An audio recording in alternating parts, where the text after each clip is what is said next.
promoters were actually forced to cancel this race. But you know what? Tens of thousands of fans turned up anyway. There was also some great on-track action in the 70s. Hollywood brought its sex and glamour with the likes of Steve McQueen and Paul Newman.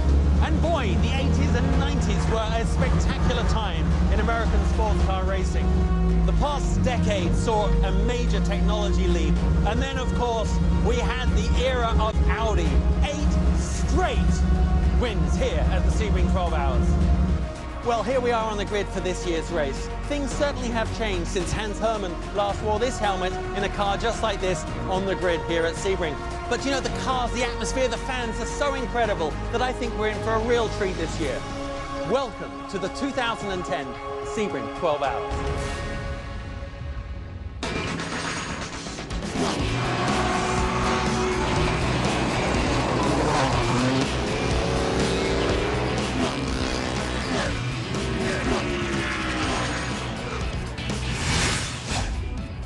We welcome you back to Speeds Live and continual coverage of the 58th running of the Mobil 1 12 Hours of Sebring, presented by Fresh from Florida. Welcome back, everybody. For those of you who are with us live on speedtv.com, our coverage continues, and an exciting day ahead we have, because we are taking you right to the checkered flag and beyond of this classic sports car event. It's not only an amazing event, a significant event in its own right, but however, this is also, it doubles as round one of the 9-round 2010 American Le Mans Series presented by Patron. And there are stories to tell. Some favorites have fallen. It is a big, big day, not only to get championship points for the American Le Mans Series, but for those teams, and there are 9 in this field today, that are going to Le Mans for the 24 Hours of Le Mans in mid-June. And their programs, how have they started for 2010? Are the cars on target? Are they looking good? Well, as far as the big boys, let's start right at the top. It is looking good for the Peugeot 908s, the diesel-powered cars, the defending champions at Le Mans. However, the team that has never won here at Sebring, it is looking good, Calvin. The Pedro Lamy-driven 08 over the Anthony Davidson-driven 07. So far, things are going like clockwork. They really are. They've run very, very well. They've certainly come under pressure at times, particularly when Emanuele Pirro was driving that 8 machine at the start of this race. He really put the pressure on, split the 2 Peugeots at the head of this field. But right now, they have a nice, comfortable lead of a lap or 2 over the rest of the field. And the 007 is currently right there in 3rd spot, the Aston Martin, followed by the Paul Drayson machine, the number 8 machine, the Judd-powered Lola, in 4th spot. So things looking good so far for the Peugeot brigade. Lee Diffie, Calvin Fish, Chris Neville and Jamie Howe with you live from Sebring. And for those of you just turning on for the first time today, maybe you're on the West Coast, welcome. We're excited to have you. And let's bring you up to date with the race recap. When the flag fell earlier this morning, the Peugeots leapt away to a very nice start ahead of the Aston Martin. And then the Judd-powered Lola for Drayson Racing in the prototype stakes. In GT, Wolf Hensler in that green and blue, the Falcon Tyres Porsche, got a nice early jump on the pole-sitting car of Wolf Hensler, and he led for a good early portion. He really did. He led for about 13 laps, and it looked like the tyres went away a little bit. But look at this man, well, Emanuele Pirro in the 8 machine. This is for 3rd position. Takes that from Adrian Fernandez in that beautiful Gulf liveried Aston Martin. Dramas for the Rocket Sports Jaguar XKR GT on its big Sebring debut. Remember, it did the last race last year, but that was a different car. This is the 2010 version, and you can see the water pouring from the vehicle. Major problems there. It was along the same vein as well for the Dyson team and their P2 prototype. Some oil pressure issues with that machine. That put the car into a default position, so out of misfire, they take it back to the paddock. They are back underway. But look at Pirro here. This is for 2nd once again after the first round of pit stops. He takes that away from Marc Genet. Yes, this is Sebring winner, championship winner, Le Mans winner, Emanuele Pirro. We thought he was retired, although he said, if you went to my website, I never actually said that I was retiring from racing. I'm only retiring from Audi. He's back and he's enjoying it, and he surprised the Peugeot squad. The first full course yellow came out for Joel Feinberg and his prime time Le Mans prototype challenge car. A bit of a tough start to today's race. It was on the fight, that is, in GT. This is Joey Hand trying to make up for the mishap he had in this morning's warm-up, as he's now back behind the wheel of the 90 machine. He had a crash in this morning's warm-up session. Fortunately for Joey, just bodywork damage, but the BMWs were looking strong. This is Billy Orblin in the sister machine, but Jimmy Bruni slices down to the inside and gets the Risi Competizione Ferrari back to the front in class. After a prolonged period back in the paddock area, the Dyson squad did a good job to send the 16 back out on track with Chris Dyson still behind the wheel. So problem was fixed. Then dramas for the 3. They had power steering problems. There was a pit road violation, and Antonio Garcia had to bring the car back to pit road. There were problems still existed. The squad said, take it behind the wall. He got jammed on the turning circle. Yeah, he had to do that penalty box infraction first, then try to get it back behind the wall, cost him time, and it just hasn't been a good day for the Corvette squad. And then once the car was fixed, another pit lane violation, and then it was sent. However, that was not the end of the dramas for the Corvette team. Let's go to dramas with Dirk Werner. Oh, this is on his outlap. Cold tyres caught him out going down there into the brake zone for turn 3, and this is a mistake you did not expect from one of the best in the business. You see the consternation there from Bobby Rahal and the whole group. And then check this out. Major collision on pit road in the pit box. Simply a miscommunication. The team radio did not override to just say, don't go, stay. The crew member who sent the 3 was unsighted, and it was purely down to miscommunication. Both the sister Corvette Racing C6Rs heavily damaged. They were, and that is just a tragedy for this squad. They've lost many lads, particularly with this 4 car. This had to go back to the paddock for extensive work on the front end of the car. They got it done, but now they are some 8 laps down to the class lead. And for Jan Magnussen, the 3 car to visit pit lane again. Not such big damage to this car, but lost a couple of laps here with the problems they had earlier in this race. They're now even further behind their sister car. And then failing to follow pit lane protocol, the 3 got slapped yet another pit lane penalty before it was released again. And after some time back in the paddock area, all Corvette fans were pleased to see this, the 4 returning to racing. And if you asked any of the GT competitors, they possibly feared the CompuWare Corvette Racing C6Rs the most.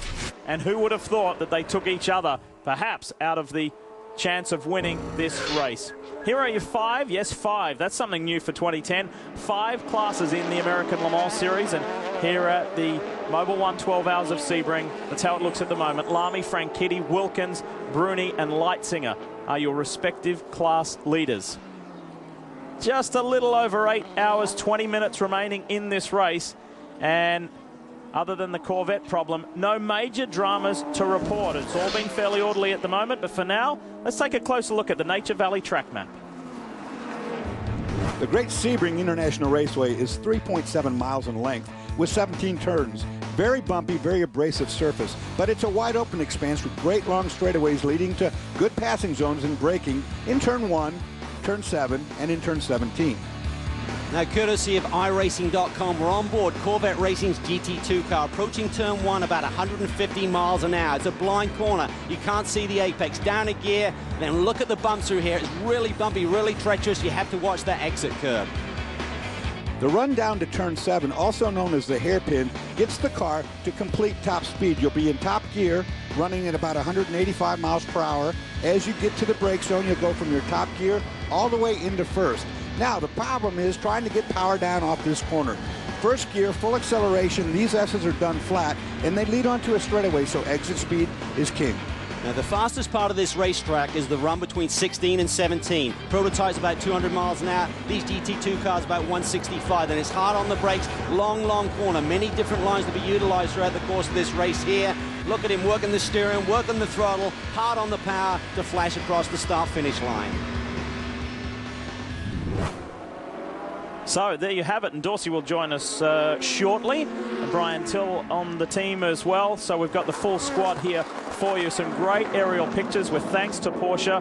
And I want to make a reminder too that coming up not right now, but as of 12 minutes past the next hour and every hour thereafter, we will show you highlights like we have done, just to bring you up to date, keep you up to date with what has transpired here at the Mobil 1 12 Hours of Sebring. And I know that both you and I are pretty excited, because in about 20 minutes time we're going to have a special guest in here. Yeah, it's going to be pretty cool. A man that everyone would like to see competing here today. He's going to make a visit here in the booth and give us his perspective on the race so far. It is none other than the man known as TK, Tom Christensen, the best ever at Le Mans, will be here, and he's the best ever here at Sebring, by the way, as well, with 5 overall and 6 victories in total. So we'll hear from Tom. He's a little injured at the moment, but he'll limp his way in here to the booth in about 20 minutes' time, so don't miss that. The P2 class leading car is in for Patron Highcroft Racing. Marino Franchitti, job done, and the defending Series P1 champ, David Brabham, climbs behind the wheel. Yeah, Lee, checking in with the team, they said they have so far had the perfect day. They're just going around and around and around. No problems with the car, no issues on the racetrack. Looking over the car, it looks like it's in pretty good shape. I mean, you can obviously see little dings and little dents here and there where there's debris flying around out there. But other than that, this Patron Highcroft machine looks absolutely great. Talking with the team, they said, this is going to be David Brabham's first time behind the wheel. He's had a relatively easy weekend, hasn't had much practice time, didn't get called to do qualifying. First time behind the wheel now after lunch. You got to love that. So they're not really putting their champion and not working him too hard. A little bit slow getting out of pit lane, but he still gets out. And the second place P2 car, the Muscle Milk machine, coming in pit lane. Klaus Groff behind the wheel. He was looking like he was going to get back on the lead lap the last time they came in, but a pit lane speed infraction has now put them back, I think, about 2 laps. So this team trying to get back into the fight with that Patron car, and it looks like Klaus is going to get out and Sascha Maassen is going to get behind the wheel. Indeed he does. The speedy German, a multi-time American Le Mans Series class champion, including in this, the Porsche RS Spider, Sascha Maassen, we're talking about. Sascha drove for this team at Petit Le Mans last year. He's driven for a variety of Porsche RS Spider teams in Europe and been successful as well, so he brings an enormous wealth of knowledge of this car. He really does, and he's won here before 4 times in the GT2 category, but he said, I've never had a lot of luck here in this P2 class. In fact, 2 of the years that he started the race for Roger Penske's group, they never went very far. So one of the things he said, okay, I'll come and drive for this year, but please don't make me start the race. He said it's a bad omen for the rest of the day. And that was all very orderly, nicely done by the Muscle Milk team. Let's bring you up to date with who is where. You know that Pedro Lamy is leading overall, and it's a Peugeot 1-2. Anthony Davidson in his debut drive sits second, and Harold Primet is third in the 007 Aston Martin. So he's looking forward to continuing a good, strong run. How close can they get to the Peugeots? Well, at the moment, they are several laps down, 2 to be precise. So we'll see how that margin evaporates or grows during the course of the remaining hours in this race. Brabham leads P2, you know that. He's just climbed behind the wheel. Sascha Maassen here on screen just left pit lane, and Andy Merrick in the Dyson Racing Lola, powered by the Mazda or AER, whichever you choose to say, sits third. Big day for Andy, the young British driver, in that P2 prototype. Remember, we have 5 classes to work our way through in American Le Mans Series racing now. The third in the prototype category is LMPC. And Mark Wilkins continues to lead. Christophe Bouchou did a tremendous opening stint. He's now sitting in pit lane. That's on board with Mark Wilkins. We're hoping that that's just the refueling procedure. Yes, it is. And we would have to think that they're probably going to double stint tires here at least. These Michelin tires are really durable. And, oh, problem there. The crew was working on the car whilst the refueling hose was still in. That could be an infraction. He initially pulled it, and then I think he went to burp the system with that fuel hose while someone was working on the car. That may be a penalty. Now hearing there's some kind of fuel leak. I don't think that deadhead, as we call it, is not sealing off when he's releasing the refueling equipment. So he's got a little bit of overspray there coming out, and they've got to get that fixed. Captain, don't hold the dead man open, so it's not any fuel. Okay, pull on him. Let's see if we got it.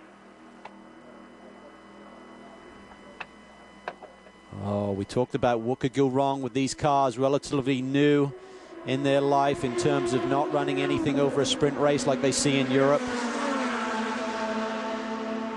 Their third pit stop of the day, but we don't understand they've had any further drama. And right now it looks like, yes, it looks like they must have got it sealed off again. So they'll try and discuss that now during the course of this next hour. Jeff Brown on the radio to Mark Wilkins, the engineer for this car, just saying, even though you've had a problem here, keep your cool. Remember all of the things, all of the systems that have to come into place here. 60 kilometers an hour, about 37 miles per hour is the maximum speed limit down pit lane. And the LMP-C class is Le Mans Prototype Challenge class. This is a controlled category, chassis, engine, transmission, tires, everything. It's the new class in the American Le Mans series, and it has been very well received. There's a lot of interest surrounding it, so you don't see any variety as far as power plant or chassis, etc. The only variety is in the driver and the engineering style. That's right, and a lot of things are controlled on this chassis, really to try and contain costs. I think it's an excellent formula for success going into this season. So Mark Wilkins maintains the lead in that class, but he's got another young driver in Tom Sutherland starting to zero in. We will talk more about that when we come back.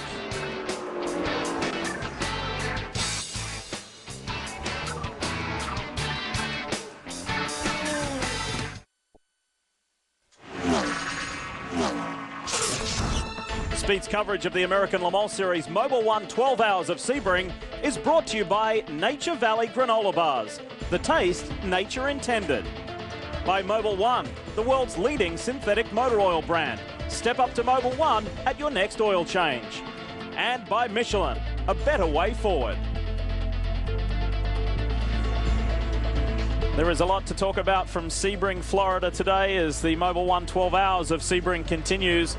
And a big opportunity for Peugeot and their quest to win back-to-back Le Mans. First of all, they have to be successful here at Sebring. It is such a significant part of their annual racing program.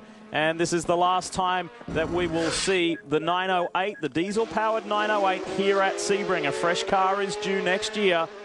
And they have high expectations for both teams, both Peugeots, all 6 drivers. We'll see 3 and 9. 3 cars, 9 drivers for the factory Peugeot squad when we head to Le Mans later this year. Let's bring you up to date with the BMW keys to this race, because there are always significant points that we need to look out for.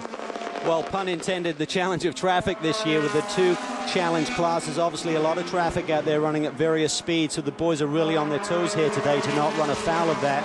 It's been pretty clean so far. It's certainly caused some overtaking opportunities, but we haven't seen a lot of carnage in terms of incidents on the racetrack. But one of the keys to today's race, you've got to get to 70% to score points here today. We saw with the DeFerrin Motorsports Group last year, they didn't get that done and then played catch-up all season long. So you've got to back off just a little bit to get to that point. When we talk about really the rough nature of this racetrack, you have to survive the rough times in terms of the car, and also like the Corvette squad, they've had some rough times already. You've got to regroup and get the car back on track. What are your thoughts, mate, on that 70%? Because that's one of the changes this year. It's no longer 70% of the overall race leader or winner. It's 70% of your class leader. I think it's fairer, particularly with the 2 new challenge classes as well. It would be tough for some of those guys to get to 70% with any sort of problems, and you don't want to walk away from 12 hours with no points on the board.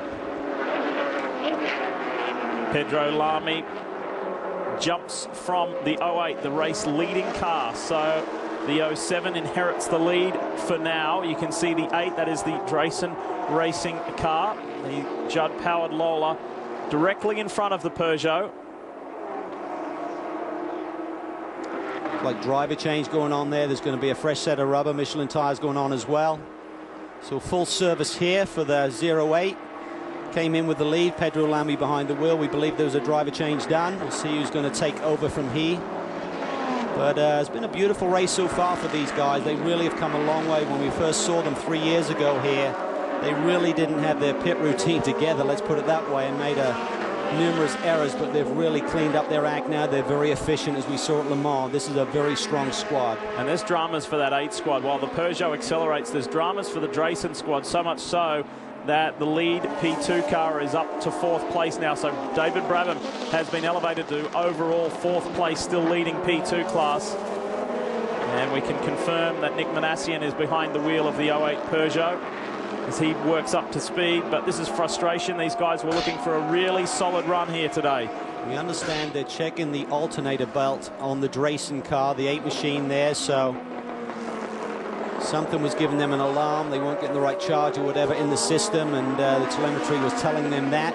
Maybe it could be causing the driver some issues out on the racetrack. So hopefully this is a quick fix, because this car has run very, very quickly here today, particularly in the hands of Emanuele Pirro, who was a supercharged old driver, let's put it that way, in the early going. Just fantastic stuff. Taking a few risks here and there, but split the Peugeots, as we said before, in a tremendous run. For those of you who don't know the story behind this car and the team principal, it's a fascinating story. It's Lord Paul Drayson, who is the Minister for Science and Innovation, the Department for Business, Innovation and Skills, as well as the Minister for Strategic Defence Acquisition Reform in the UK. Lee, I just checked in with Dale White again, who is managing that team, and he said the alternator failed. So that's what they are fixing on that car. And as fast as that car has been able to go up and fight with the Peugeots, between the alternator and then not being able to pick up all the fuel out of the tank, that's what's really putting that car back and taking them out of the fight. Now we see Anthony Davison in pit lane. He'd taken over the lead on that very lap, but it will be interesting to see as we cycle through this pit stop to see where the 08 machine with Nick Manassian is. Here we see him coming through 17. I believe this is onto the front straightaway, so he will now assume the lead once again. Doesn't look like Leanne is going to take any tires, so that should close the gap here a little bit. It's been approximately, there goes, the sister car has been released. That gap between first and second overall has been fairly stable at around about the 30-second mark. However, to Davidson's defense, he has been putting in some better lap times than Lamy late in that stint to bridge that gap a little closer. So we'll see what he can do here against the most experienced driver in a Peugeot 908 in Nick Manassian. And they're off sequence right now in terms of when they're doubling the tires. We'll have to monitor that throughout the course of this race, and really the critical stage is that final pit stop, whether one driver needs tires and the other one does not. That'll be a factor, I would think, if they stay this close together. Updating you on the fall of the Drayson Racing Lola, it's dropped another position. Sasha Masson has now gone up into the top 5. So it's Peugeot, and then Aston Martin, 1, 2, 3, all P1 cars, and now we're starting to get into the P2 ranks. David Brabham, Sasha Masson, 4th and 5th overall, 1st and 2nd in class. Then the Paul Drayson car. Then Mark Wilkins still leads the LMPC class, 7th overall. I can update you too on that fuel drama. We understand, a report from the pit that it was operator error. Remember when all the fuel was coming from the car. So we'll continue to monitor that for you as we now check in with the Patron Highcroft team. We're looking at David Brabham, but let's hear from Marino Franchitti. Marino has had a chance to cool off after that last stint. Marino, the team said the car's perfect. It's just going around and around and around, but it can't be that easy out there.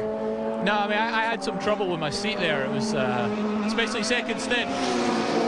However it was doing, the belt was basically digging into my hip, and just I was in agony. But that aside, the car's fantastic. The Patron Highcroft guys done a fantastic job. Welcoming GE here this weekend to our team. We really want to put on a good show for them. And so far so good, you know, touch wood. The car is just great, and I had a good sort of battle with Klaus Graf that first stint.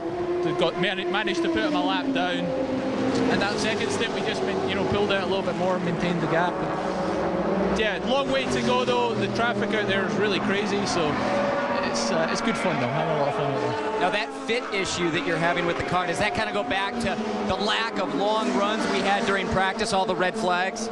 Yeah, absolutely. You know, it's the first time that you're out there for that long. It was okay the first stint, I felt it a little bit, but middle of the second stint, I mean, I was, screaming in the helmet there really bad, but we've got to get the physio to work on it. We got some ideas and some padding and knee pads and stuff. We'll fix it for the next stint. You're going to get to run with the team at Le Mans. Simon Pagenaud is going to go over to the Peugeot team, so that means there's an open seat. Does that mean your brother's going to run with you? I have no idea at the moment. Well, actually, I do have an idea, but I can't tell you guys yet. But I think we're going to keep you guessing a little bit longer, but people are going to be happy when they see who it is.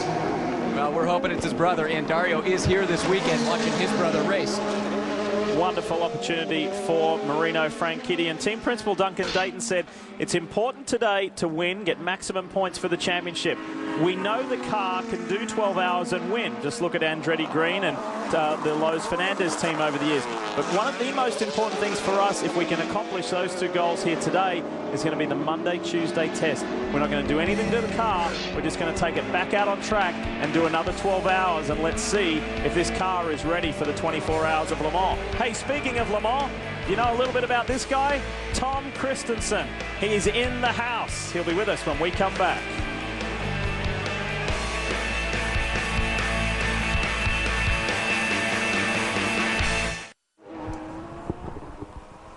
Live coverage here on Speed of the 58th running of the Mobil 1 12 Hours of Sebring continues, and the lead margin is pretty exciting. It's down below 10 seconds now between Nick Manassian and Anthony Davidson, between the two diesel-powered Peugeot 908. You know, this race here, we talk about the 58th running of this wonderful event. It was back in 1950 that Alec Ullman, after visiting the 24 Hours of Le Mans, came back to the States and suggested the Sebring Airport site for a sports car race. In 1952, the first ever 12 Hours of Sebring was run.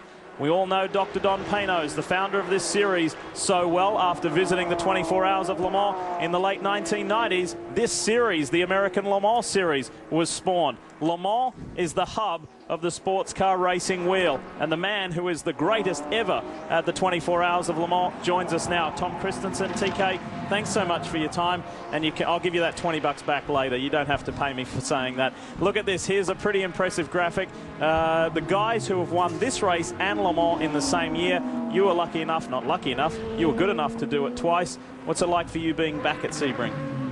It's always wonderful to come here, and the whole atmosphere, this great little racetrack, which requires a lot of determination, a lot of concentration, and with the fans around every year bringing it out, this is really the start of any good season. Now, let's bring the fans up to date. We'll get to Audi not being here in a moment, but let's get an update on you, because you are not at 100% physical fitness right now. How are you, and what happened? Why are you in the state that you're in? Yeah, I'm on crutches. I played badminton with my son, and he was he got the bat. He didn't beat me yet, and it was close. In the third set, he was leading, and obviously he has to postpone that winning ceremony a little bit more, because my Achilles tendon, I had a rupture and I needed an operation. And obviously now it's a little bit easier to say. It's the same as this British football player David Beckham had the other day. So it's going to be a long time of rehab. Now I've done 2 months, and I hope to be in the car relatively soon now. It's going very well. You know, at your age you have to stretch, right? yeah, that's what I did. I stretched it a bit too much. Talk about the preparation. We talked about you winning Sebring and Le Mans in the same year. From the car's perspective, how important has it been in Audi's decade of racing with these wonderful race cars to come here and prep for the 24 Hours of Le Mans? It's even been before that. Of course, other manufacturers have done it, but I mean, what we particularly have done with Audi is to do the test after we brought the cars in, after a race weekend here. It has been really well, and it's, of course, it's not just a tradition. It's really the core about the whole thing about Audi is attention to detail and run it hard. And there's no circuit, no with temperature. At this time of the year, you can do it better than Sebring. So obviously, not being racing, it's a little bit sad for 2 reasons. Obviously, because of my injury and because we're not here. The testing will continue on Monday, and we will prepare ourselves trying to regain and get the trophy back to Ingolstadt and Neckarsulm, and that is the trophy I'm talking about. It's a 24-hour trophy in June.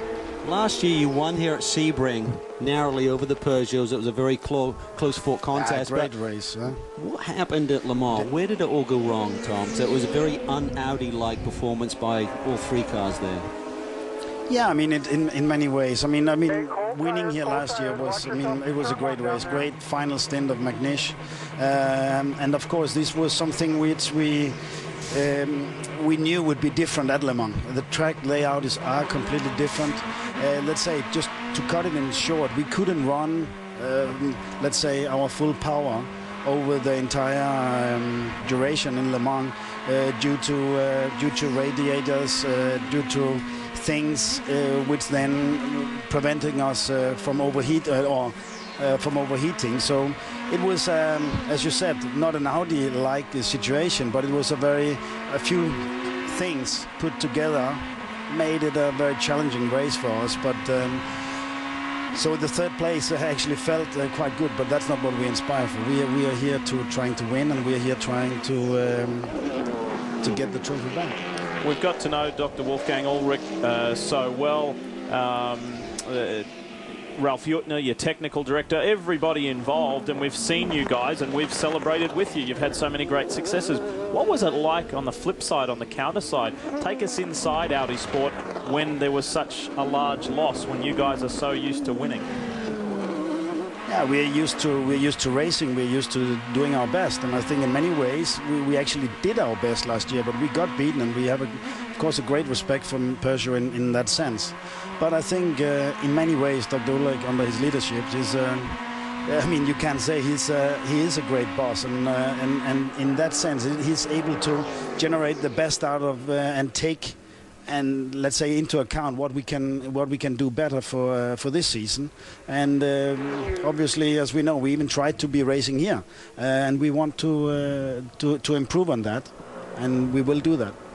Couple of pit lane violations to bring you up to date on this car, the 99 car, the Green Earth Team Gunner LMPC prototype. We understand speeding on pit road. There was another fine handed down to the Drayson LMP1 prototype, and a $1,000 fine handed down for improper attire by a pit crew member. So there's been plenty of violations on pit road today, plenty of penalties handed down. Talk about that, Tom. How alert does every single team member need to be?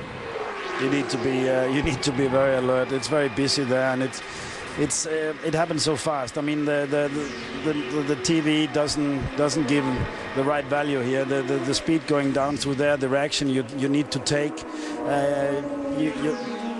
You're already blind a little bit from the speed about going around the track, and in the pit lane, everyone has to be alert, and it is a team effort to get the trophy in the evening. That's also why it's so nice, because you have to share it with so many. There's so much input going into the total output of a race win on this track. One of the unique aspects of sports car racing is, of course, multiple drivers. Tom, you've had so much success with various teammates.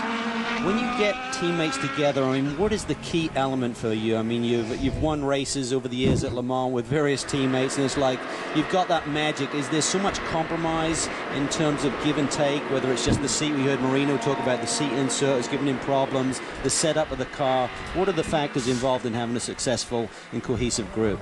No, but I think, I mean, what is important for me is just to always get better teammates than myself. I get a better result in that sense.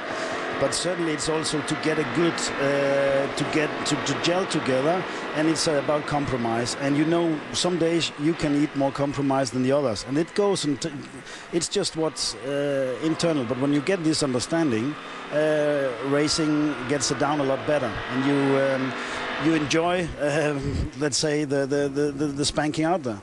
Tom, we need to go to a commercial break. There's a great young driver, Patrick Long, young American. When you were really young, you can admit this on air, who was one of your driving heroes? Remember, in British Formula Ford, F2000? Go on, say it. I don't know. It was something with fish and chips. Yes, can you believe that? You're not getting the 20 bucks. The best ever at the 24 Hours of Le Mans used to idolize Al Calvin Fish in Europe. Hey, I need to remind you that the American Le Mans Series is giving you a chance to win a 2010 Corvette Grand Sport and a trip to next year's 24 Hours of Le Mans. Look for promotions starting the middle of April, April 15, but log on to racetowincorvette.com now for further information and get on the email list. It's a once-in-a-lifetime opportunity. Don't miss it. TK, Tom Christensen will stick around. We'll be back on the other side of this. There are your respective class leaders, and first to second is less than 10 seconds.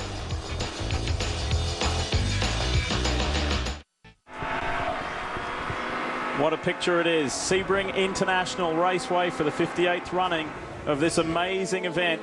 And we are enjoying the best day weather-wise since we have been here. It's a long week. Remember, they first started practice on Monday. A reminder about the Michelin Green X Challenge. This is an initiative all alone by the American Le Mans Series, and it works with those governmental agencies that you see there, the U.S. Environmental Protection Agency, the Department of Energy, and SAE International, to incorporate these green racing principles. It is the car and team, if you wish, who is the most environmentally friendly with the least impact. and it is the only government-approved green racing initiative, green racing program, and it is now in its second full year. It debuted at Petit Le Mans 2 years ago, and this is the beginning of its second full year, and once the series gets to Long Beach and beyond, we'll be getting our teeth into that a whole lot more. So with thanks to Michelin, the Green X Challenge continues in the American Le Mans Series. 9.9 seconds, Manassian to Davidson. What do you make of that, Cal? Well, I think as a nice lead, it takes the pressure off. He can maneuver his way through traffic without taking any chances. But I think more significant is the fact that Nick took tyres on the last lap. Anthony did not. So you can expect that gap to grow by about 10 to 12 seconds on this next round of pit stops if Anthony does not close the gap, because he'll be taking tyres, we suspect. Updating you on the GT class, it is very hard fought at the moment. Ferrari still prevails. And then this car here, Jörg Bergmeister, the 45, the Flying Lizard Porsche, in second at the moment. The defending class champions. It's the short and the tall of it, isn't it? Because Bergmeister out and Long is in. Patrick Long is in. The O2 is also in. They've been having a pretty strong run here today. Guy Cosmo behind the wheel. And I have to really congratulate Extreme Speed Motorsports here on putting out two Ferraris in their debut race. And the cars look immaculate. They've been running quick all week long, and so far so good for both cars. And they're based not too far away in Stewart in Florida, around about an hour and a half away. It's very close to where Derek Granison, the team manager, and Scott Sharp live, and so it's very convenient. They've really enjoyed putting the workshop together, the entire team together, and to roll two cars out, look as good as they are, run as good as they are, it is a real credit to those boys. I suspect that Jimmy Bruni will be hitting pit lane pretty soon. He's got 30 laps on the board, which is about what I suspect the fuel window, how far these cars can run. So we understand Jimmy may be in the next lap. And the sister car, the Krone Racing Competizione, the only Ferrari is in. This is a brand new race car. They didn't do the test here 3 weeks ago. Did a shakedown test in Houston at Texas Motor Speedway with the car. And looking for more success here. They've had so much success in these forays that they have with Tracy Krone, Nick Johnson, Eric Vanderpool driving this car here today. Steady consistency in the driver lineup. And the 01 is in. Now we see a lot of these drivers, Tom, using seat inserts. Is it correct that Alan McNish has to use his wallet as a seat insert when he gets in the car? Yeah, I'm a little bit bigger than him, that's for sure. But even Capello has a little insert as well. A few Italian notes. During these stops, obviously it's different for you guys. You're not getting into a tin-top car, you're getting into an open-top prototype. But do you tell yourself, you know, just calm it down, slow it down, I don't want to fumble, I can't afford the time to fumble? Talk us through how you go through a pit stop mentally. Yeah, that's... Oh! Dramas for the 07. This is the second place car, Anthony Davidson. Turn 7. It's a very easy. I mean, I didn't see what happened, obviously, but there's very heavy bumps at in the braking area down to the hairpin. It's you know, these cars with having more weight at the rear, center of gravity is quite way back. It's very easy to lose it on the bump. Traffic involved. Yeah, probably as well. Probably stick it down the inside, and that GTC car didn't see him, I would suspect, and probably Anthony had to get on the brakes even harder, and that changes the balance of the car when you're turning in. And talk about the challenge of traffic. We've got these new challenge classes, Tom, which you've not come across yet, but talk about the extra stress that puts on you. Yeah, it's very... the speed differences are very big in Sebring. It's a very challenging circuit, even when you drive on it alone. And it's tough. There's a lot of grip on the racing line, offline. It gets a lot of rubber. And these cars aerodynamically, when they suddenly have no mechanical grip, it can get very scary at times. So you have to be, again, here, so concentrated. We talked about it, that the 62 car was due for a pit stop. He is in. So another great stint there by Jimmy Bruni. I think they're going to be awfully strong for the championship this year, Jamie. They should be, and Pierre Capper's climbing behind the wheel right now. This is his first stint of the race today. You know, he had that big wreck on Thursday. He's told the crew he felt just terrible. full. Those usually aren't the kind of mistakes that he made. He just lost it on full tires. He's also looking for redemption today. We've seen a lot of attrition, a lot of issues this week, which are pretty uncommon in the week leading up to Sebring to see this many incidences. But Pierre's out there. He wants to prove to the team that he's the right third driver for these guys throughout the season. Quite a good clean stop there by Biggie Sims and the boys. So Biggie Sims is the team manager for Racing Competizione, and Pierre Caffer, who drove full-time here last year in this series with Jamie Mello. Now he's going to be running in Europe on a full-time basis and running the Enduros here. But let's switch back to Thursday practice. Cold tires, first lap out of the pits, down through the turn 4-5 area, just loses the back end, and we've seen that today in the race. Dirk Werner had an off, and you can see the damage there. Fortunately, no suspension damage of significance, but a lot of bodywork damage to that car. But it's still running strong. Yeah, Caffer, one of those to boast a pretty impressive record at Sebring, winning in both overall and in class as far as P1 for the Audi Team Velox operation back with Alan McNish and Frank Bieler, and he's also won in the GT2 category as well. I'm switching back to the Peugeots who are running here, obviously preparing for Le Mans. They'd love to win this race for the first time overall, but what do you think their objectives are here today in terms of their pace? I mean, everyone's saying they're concerned what the ACO may do, even at this late stage before Le Mans, to change the regs in terms of their potential against the petrol-powered cars. But if you don't run 10/10ths, what do you really learn in a race car in terms of endurance? Yeah, I'm sure they do. They go pretty hard at it, and obviously all the drivers want to win, and that is what it's always very interesting. The drivers are going as hard as they can. That's how we always have approached this race, and I'm sure that's what they are doing. I mean, otherwise you wouldn't see a mistake of as we saw it just before. I mean, you have to push each other and go hard. At the moment, you can say obviously they're controlling it pretty easy in many ways, but still, if you're not 100% focused, if you don't push it, if you're not going for fast and consistent lap times, then mistakes happens. We need to sneak away from Sebring International Raceway as the Corvette group have a little powwow. Tom Christensen will stick around for one more segment. Hey, he can't get away anyway. He's got a bad leg, so it's not like he can race away. And we'll talk more about the new R15 on the other side of this.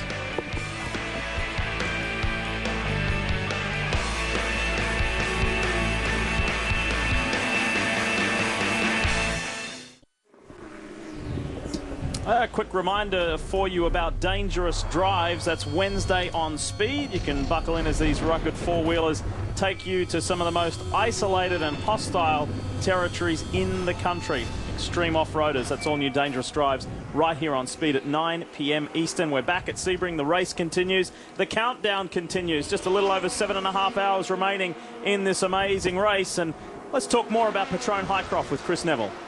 Lee, one thing I love about Sebring is the access we have to these teams and the access we have to the spare parts that are behind pit wall. Just looking at the front end of the Patron Highcroft machine here, look at the aerodynamic dive planes and how aggressive they're running this weekend, and also these big louvers that pull the air out from underneath the car. Now this team, as we talked to Marino, they're going to go to Le Mans in just a couple months, so they're going to have to make some changes for that track because it is so different to Sebring. So when we get to Le Mans, you're going to likely see this car without the dive planes, probably smoothed over on the wheel arches here, and actually on the internet you're starting to see some pictures of the development that this team is going to be going through. And they did shed the dive planes, and one thing I noticed in some of those pictures is they've got a very interesting turning vane that comes on the side of the car just to kind of make the air a little bit more efficient as it goes across. Talking to Duncan Dayton this weekend, he said they're actually looking at 180 different aerodynamic pieces that are going to change on this car. They're going to start getting those in April. They're hoping to test them at Road America, the nice long straightaway there,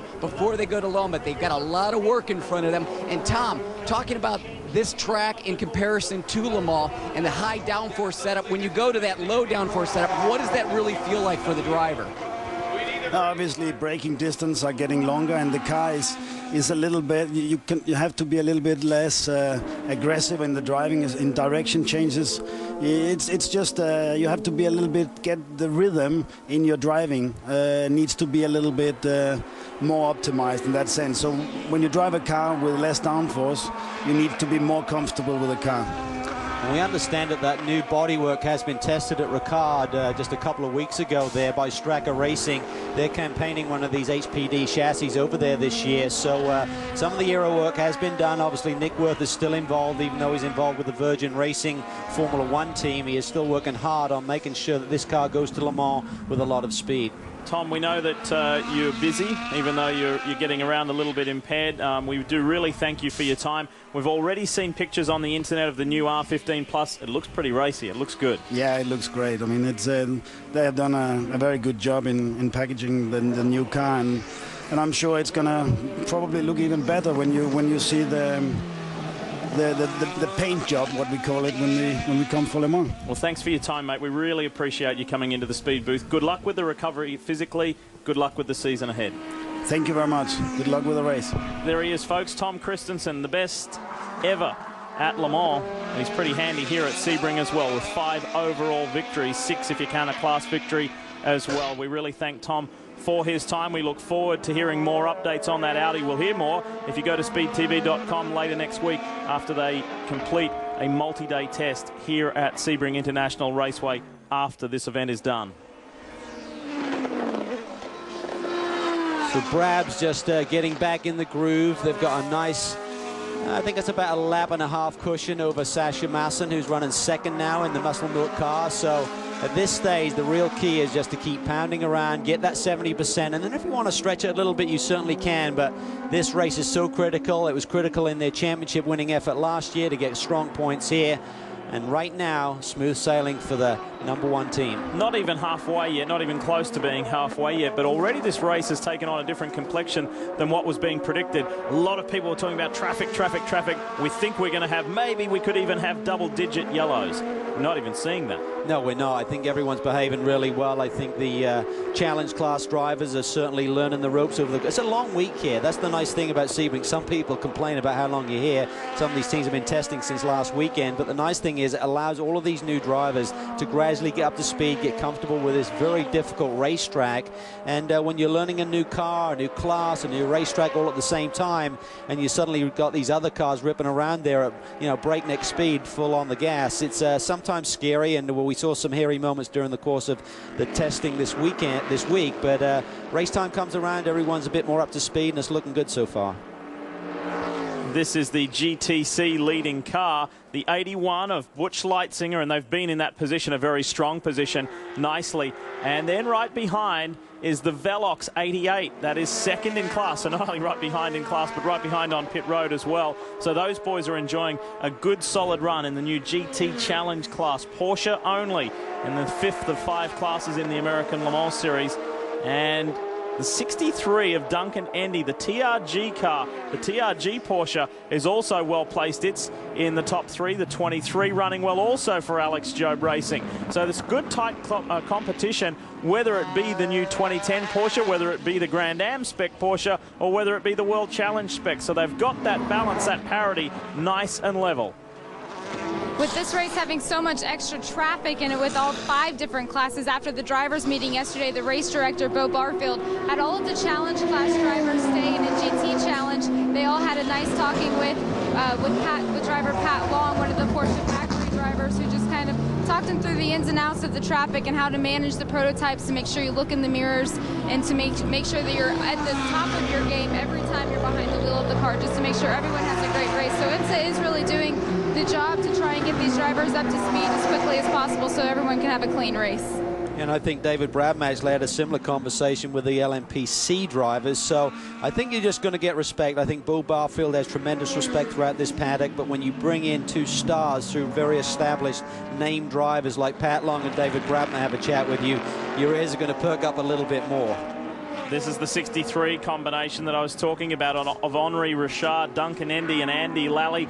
I got a text message this morning from team principal Kevin Buckley. He said, we're back, meaning we're back in the American Le Mans Series, back in this GTC Challenge class. and back we're going to go towards the front. So these guys are very excited. Honorary Richard has raced, incidentally, with TRG for quite a period of time, for more than a year now. So he knows how Kevin and his team work with Brock Wagner, the team manager. So they're excited. They feel that this category gives them a very level playing field, and they're looking at a good, strong fight. Remember we said that there are 3 different types of car? Well, this is the World Challenge Spec Porsche car, and this is GMG Racing, Global Motorsports Group, and it's headed by this man here, James Sophronis, is one of the GMG principals. Yeah, he's got a great group there, and it's great to see him competing here. He's also going to be running in the World Challenge Series this year with 3 cars, so busy days ahead for James and his group, but they're just kind of testing the waters right now. Hopefully we'll see them on a continual basis throughout the course of this season, but I think it's great that different cars can be out here running at very similar lap times, so Porsche,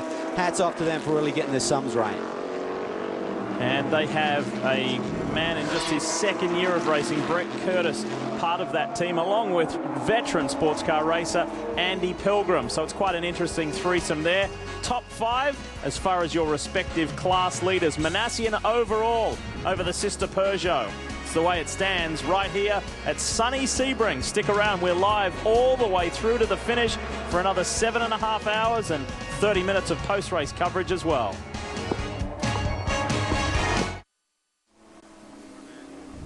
We welcome you back to Speed's live coverage. We continue here at Sebring International Raceway. 33 seconds is the lead margin at the moment. Nicholas Manassian over Anthony Davidson, the pair of Peugeots, the 08 over the 07. The 007 of Harold Prima for the Aston Martin team is 3rd overall.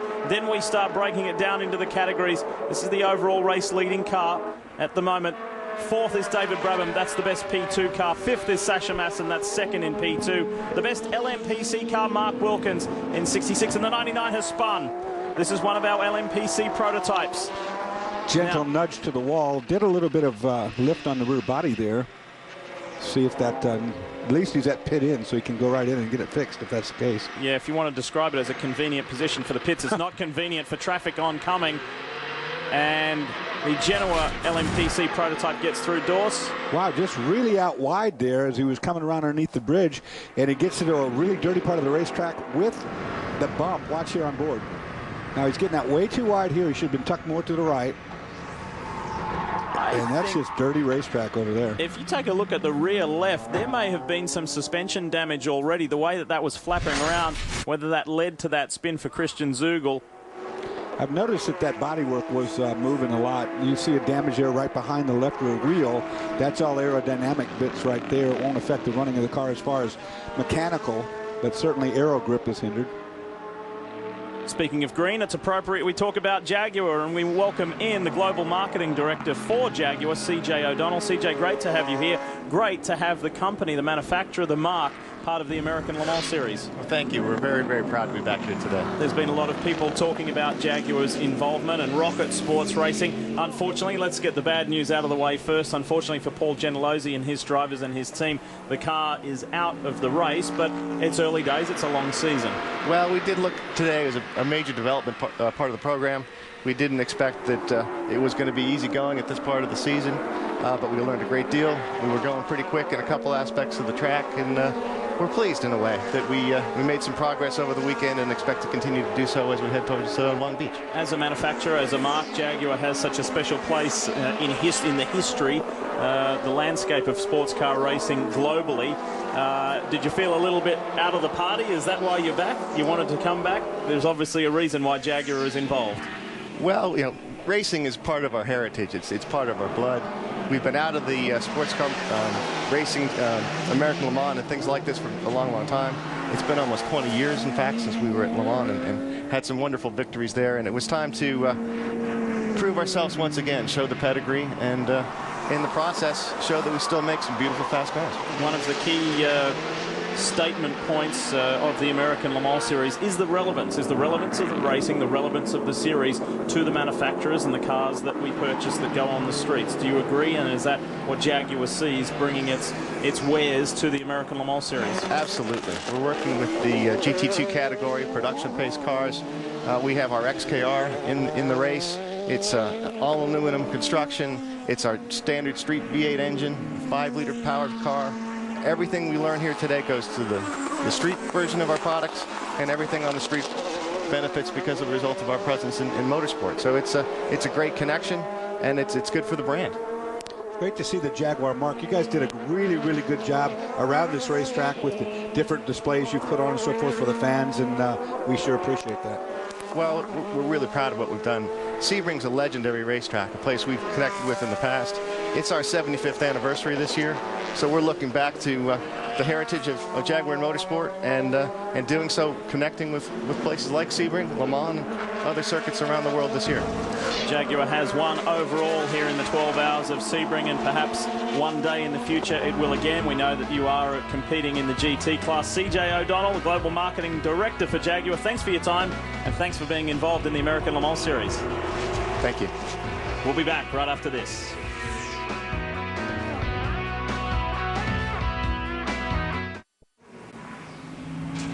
The rough rule of thumb each and every year is that the crowd is in the vicinity of 100,000. Great spring break period of time. I believe the population of Sebring is around about that 10,000 mark, so it's quite a it's quite a growth period for this one and historical event each and every year. We welcome you back. Lee Diffie along with Dorsey Schrader, Chris Neville, Jamie Howe. Some of the crew are taking a break. Brian Till will be back a little later on, so too with Calvin Fish and Justin Bell, whose 5-time Le Mans winning father is here this weekend. So it's good to have such a key figure in sports car racing here at Sebring.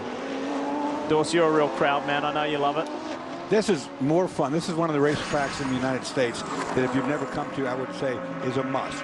All right, it's a little past 12 past the hour. We need to bring you up to date with what has gone down thus far. Peugeot's lightning fast at the start, Aston Martin and the Drayson Lola Judd. In GT, look out, because it was on as the Falcon Tyres Porsche grabbed the early lead over Jörg Bergmeister with the Risi Ferrari, then the Corvettes and the first of the BMWs. But how about Emanuele Pirro? He might say I'm a veteran, but I am still fast, getting by another racing veteran in Adrian Fernandez. The day was done early for the Jaguar. Jaguar with a cracked head or a bad cylinder head. You see it there as it spews its water. They worked on this all weekend. Unfortunately, this car is now retired. But as CJ said, they have learnt a lot early. For Dyson, problems very early in the race. This car lost or had trouble with one of the oil pump problems, and they put a new oil pump on. It's back in the race and running well now. And surprising the Peugeot squad. Look at this Judd-powered Lola go blowing by with Emanuele Pirro at the wheel. His opening stint was electrifying. Tom Christensen was joking with us a little earlier on. He said if he keeps that up, he might be good enough to race an Audi. Of course, he did do for many, many years and was so successful. Joel Feinberg in the primetime LMPC, the Le Mans Prototype Challenge car, dramas very early in the race. Yeah, that brought out the first of the full course cautions on lap 29. Joey Hand and Olivier Beretta going at it, and the BMW M3 would win this particular fight. And the BMWs have looked very, very strong. And then how about Jimmy Bruni on Bill Oberlin? Jimmy Bruni, once he got new tires on the Ferrari, was magic. His real name is Gian Maria Bruni, but he affectionately goes by Jimmy Bruni, and he is very, very fast. Time must have felt like an eternity for the Dyson squad, but they finally got the P2 prototype fixed and sent Chris Dyson back out on track. And they did a good job to get that car fixed. Now, big trouble right here for the Corvette as it's serving a penalty. It also has no power steering, and they want to take it back to the garage area to work on it. Problem is, as he tries to make this corner, not enough steering radius, and he's stuck. This is Antonio Garcia behind the wheel. Eventually would come back, serve that pit road penalty, and was then released. However, that's not the end of the story as far as Corvette. We'll get back to that in a moment. Dirk Werner, straight out of the pits, cold tyres, and off. Filled the whole front air intake. It did not impress team principal Bobby Rahal. Hey, let's keep this simple, you guys. This is a long race. Bang! Massive contact between the sister Corvettes. Can you believe what you've just seen? And that was a little while ago now. Nobody could believe it. And extensive damage done to both the 3 and the 4. Jan Magnussen behind the wheel of the 3. Coming in the 4 was Emmanuel Collard. No one would ever believe that the car that took the Corvette out of the race was the other Corvette. But indeed, I mean, they're both out running right now again, but many laps down. It was an agonizing, slow lap for Jan Magnussen to get that car back on pit road. and then they were slapped another pit road violation, failing to follow pit lane protocol. That meaning that the 3 should have stopped, not been released, let the 4 go by. The 4, after going behind the wall, got fixed and finally made it back on track, but many, many laps down, some 7-8 laps down on the class-leading car. And then dramas for the Drayson Racing Lola. It spent an extended period on pit road and has dropped to 6th place overall. We are back with you now live. The overall leader, the 08 of Nick Manassian, brings it to pit road. Chris Neville standing by.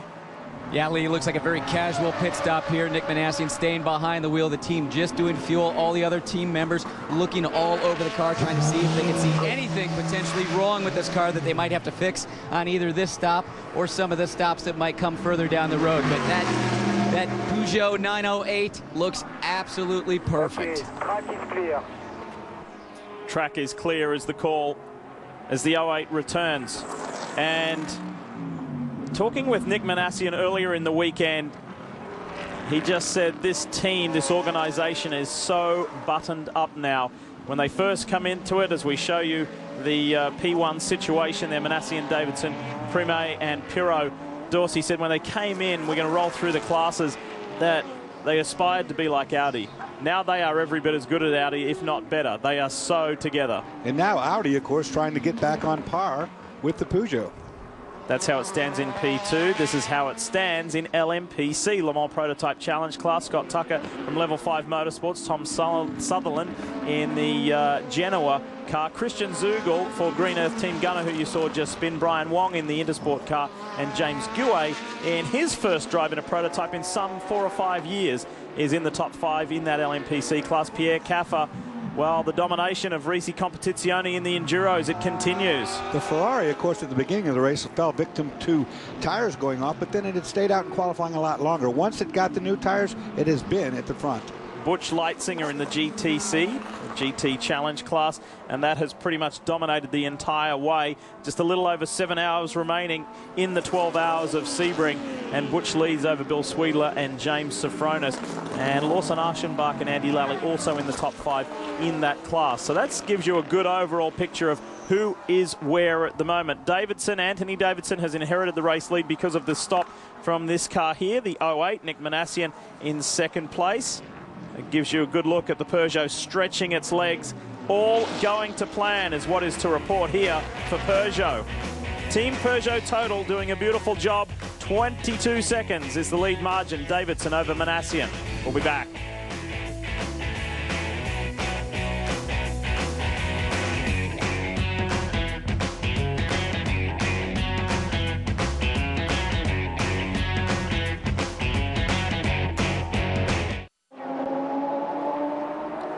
We're amongst the orange groves here in Central Florida for the Mobil 1 12 hours of Sebring, and we are grinding our way ever so close to the halfway point, and that is a significant point psychologically for the drivers, the teams, the mechanics and everywhere to know that you're on the other side, but that's still a good hour away, Dors, so much work still to be done. And I know we said this before, but it's bearing repeating that this will be the first 12 hours of Sebring run in daylight savings time, and what that means essentially is we'll have one less hour of driving at dark than we've ever had here before.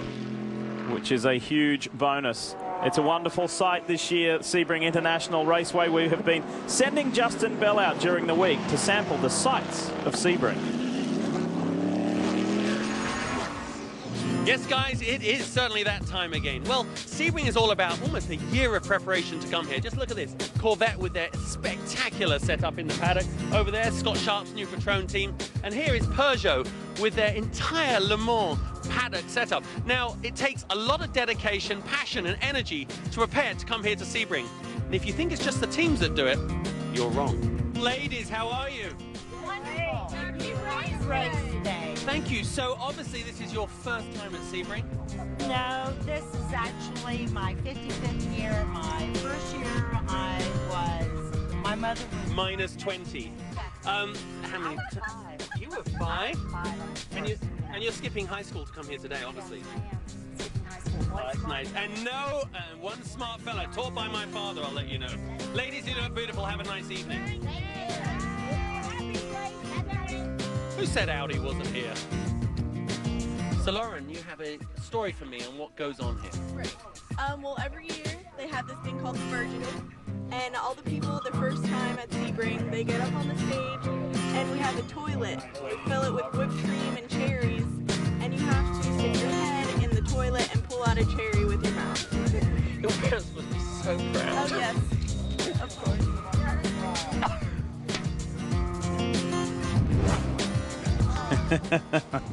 Not sure about that last part. That's why we send Justin out to sample the sights of Sebring.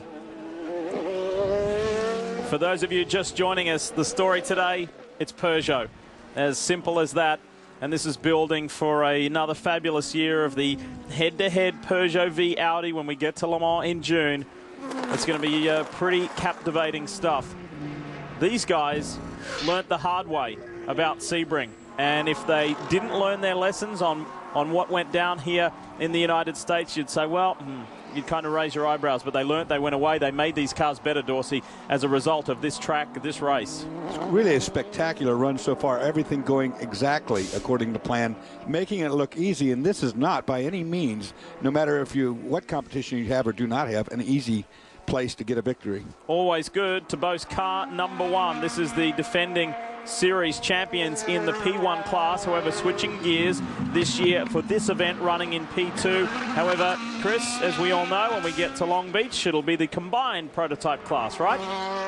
That it will, Lee, and I've been giving the Highcroft Patron guys a hard time all day because I think they're making it look a little too easy. They've been running problem-free, but while we were away, that car was in pit lane, and it wasn't just fuel, tires, or a driver change. They actually added a little bit of blanking to the rear brake duct, so a little bit of drama starting to build with that car. Just kind of joking there, guys, but a little bit of blanking to that rear brake duct. So what does that mean?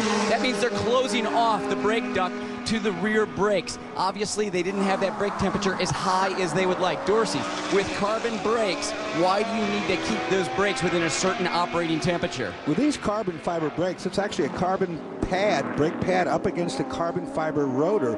And those carbon fiber pieces don't work well at a low temperature. They need to be very, very, very hot. If you've got the fronts up to temperature and the rears are getting too cool, then in essence, what happens is the front brakes start overriding the rear brakes, and you end up with too much front brake bias. They're extremely sensitive to temperature, and that's right now in application why they're not used on the street. An amazing year for David Brabham last year, where he received the British Racing Drivers Club Fairfield Trophy for outstanding achievement, in addition to winning the American Le Mans Series P1 Championship. Fabulous performance that also could be used to describe these guys. Risi Competizione, the very fast Pierre Caffa behind the wheel. And these guys are doing it comfortably out in front of the GT class at the moment. And let's hear from one of the three drivers in this squad. Jamie? Well, I'm here with Jamie Malo, so the two Jamies on pit road. But Jamie, you were in the car earlier today, and I know you were struggling a little bit with some oversteer, but overall, you've told me all week long that this version of the GT430 is much faster than in years past. What's different on the car now? I mean, I had a problem the first stint. I think because of the qualifying tires, the rear was going off quite quickly. But on new tires, the car is handling really well, and I think me and Jimmy got a very good pace, and hopefully Pierre can keep up with the 92 car. Now, last season, the team didn't have a whole lot of success over the course of the full season, but when it comes to the big Endurance 3, Sebring, Petit, and Le Mans, you guys seem to always come home with a victory. What is it about the endurance races that makes the team succeed? I mean, I think it's the crew has done a very good job. The preparation of the car is quite important. So Michelin also bring us a very good tires, consistent tires, and hopefully we can be consistent enough for the whole race. So I'm pretty confident. Having raced in the American Le Mans Series for a couple of years now, you're used to being in GT2 and being the slowest of the slowest cars on the track, but now with the new GTC cars, how is the traffic for you? Yeah, it can be bad, it can be good. So it depends how you need to be smart enough to let them by or get by the LMPC. So I mean, it's the same for everybody. So that's the American Le Mans Series. And that's some good racing, guys. You know, everybody at the beginning of the weekend and throughout the week and even up to the start of the race accused everyone else in GT of sandbagging. And now, look who's leading. There wasn't a lot of talk about this particular car because it's a known quantity. I mean, the Racing Competizione, we know how good they are. We knew that this would be a competitive car. But now look who's leading, and look who's leading handily. Yeah, they got 7.5 seconds. That's why Jamie Mello said, well, let's hope that Kaffer can stay ahead of the 92 with Dirk Werner behind the wheel. Speaking of GT cars, here's the 17 Falcon Tyres Porsche. Great run. It's featured today, and it's a big season ahead for these guys. This is a fantastic run by this team. You know, we said that earlier on, that as they were building these tires for this car and they were building the car around the tire, you know, they weren't competitive. I mean, this is the first time we've seen this car able to run at the speed that the competition runs. So a great, great job. Looked like it had some tire buildup in the center of that rear tire, which you'll get sometimes here coming in offline. Now that's blistering, I believe. Brian Sellers brought the car in 6th place in class. That could be, yeah, that could be blistered tire, actually, Lee, the way that looked getting rolled away there. And if that's the case, that's due to the fact that the rear tire temperature got too hot and it exceeded what the tire was capable of handling. And it is actually a blister. Little blisters start coming up all the way around the tire, then they pop. Then when they pop, they leave a hole in the tire. Tire goes out of balance, and it's pretty ugly to drive on such a thing. And that won't be a surprise to the guys because rear end grip has been a challenge. The longevity rear grip has been a challenge for them, so they will continue to monitor that. But you would think to come away from this year's 12 Hours of Sebring with a top 5 result for a relatively new team, they would be thrilled with that. And that is certainly well and truly within their reach. We'll have so much more on the other side of this.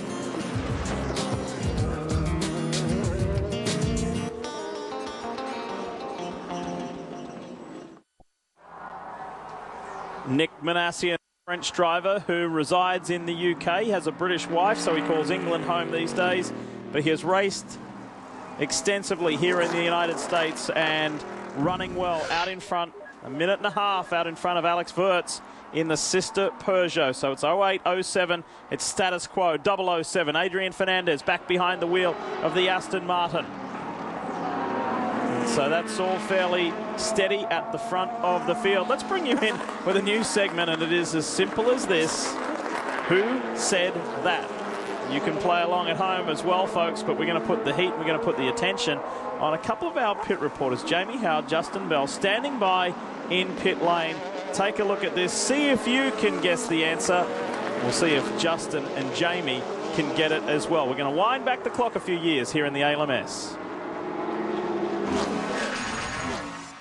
So it's going to be J.J. Lato jumping out, Johnny Herbert going in, and unless they get a lot of caution... Whoa, there's a big fire here!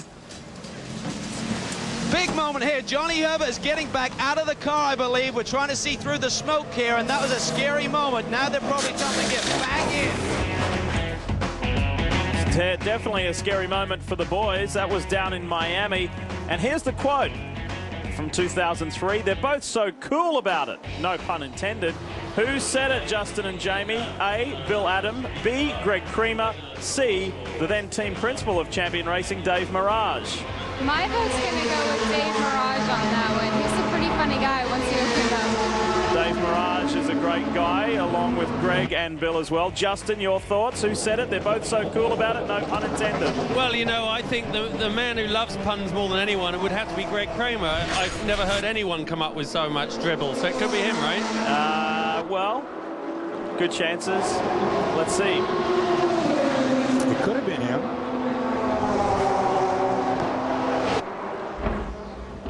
Boy, look, they're both so cool about it. No pun intended. We were both wrong.